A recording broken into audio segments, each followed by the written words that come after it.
Hello friends, welcome to my channel. Vicky తండ్రి ఎవరో తెలిసి షాక్ అయిన పద్మావతి అసలు ఏం జరిగింది అనేది మనం ఈ వీడియోలో తెలుసుకుందాం. ఇంకా విక్కీ ఎన్నిసార్లు ఫోన్ చేసినా పద్మావతి కాల్ లిఫ్ట్ చేయదు. ఇంకా పార్వతి వచ్చి ఎన్నిసార్లు ఫోన్ చేస్తున్నాడు, పశ్చాత్తాపం పెంచిన ప్రాయశ్చితం ఉండదు. కాల్ లిఫ్ట్ చేసి మాట్లాడు అమ్మి అని ఫోన్ ఇచ్చి వెళ్ళిపోతుంది. ఇంకా పద్మావతి ఫోన్ లిఫ్ట్ చేస్తుంది. రేపు మా అమ్మ ఆర్థికం అక్క నేను అదే పనిగా రమ్మని పిలవమని చెప్పింది, అందుకే ఫోన్ చేస్తున్నాను అని విక్కీ అంటాడు. సరే వస్తాను అని పద్మావతి అంటుంది. నీతో ఫోన్ లో కూడా డైరెక్ట్ గా మాట్లాడి తెలుసుకుంటాను అని విక్కీ అనుకుంటాడు. ఇంకా తర్వాత విక్కీ వాళ్ళ అమ్మకి ఆర్థికం పెడతాడు. పద్మావతి అక్కడికి వెళ్ళడానికి రెడీ అవుతుంది. అలా ఆర్థికం జరుగుతున్న టైంలో విక్కీ తండ్రి అక్కడికి వస్తాడు. తండ్రిని చూసిన విక్కీ చాలా సీరియస్ అవుతాడు. కొట్టాలి అనే కోపంతో లేస్తాడు. విక్కీ ముందు అమ్మ ఆర్థికం కానివ్వు అని విక్కీ వాళ్ళ బాబాయ్ చెప్తాడు. ఎల్లా బాబాయ్, అతను ఎదురుగా ఉంటే నేను ఏమి చేయలేను, ముందు అతను వెళ్ళమని చెప్పండి అని విక్కీ కోపంగా అంటాడు.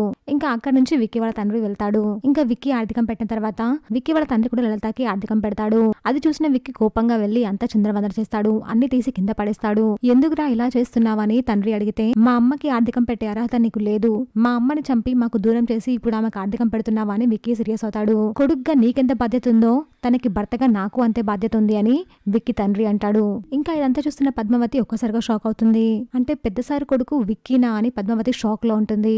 చూసాగా ఫ్రెండ్స్, మరి ఏం జరగబోతుందో. ఇలాంటి జెన్యూన్ అండ్ రెగ్యులర్ అప్డేట్స్ కోసం మా వీడియోకి లైక్ చేసి ఛానల్ సబ్స్క్రైబ్ చేసుకోండి.